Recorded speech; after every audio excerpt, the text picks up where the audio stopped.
Hormones in other organisms.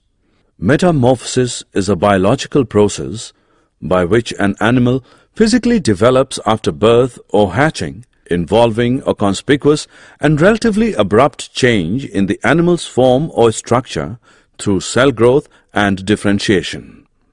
Amphibian metamorphosis is the developmental process initiated by thyroid hormone, which transforms a tadpole into a frog. In several insect orders, the adult looks entirely different from the larva that preceded it. This marked transformation is called metamorphosis. Metamorphosis takes place during a dormant stage called the pupa. The sequence of development extends as larval, pupal, and adult stages during normal development of the domestic silkworm moth.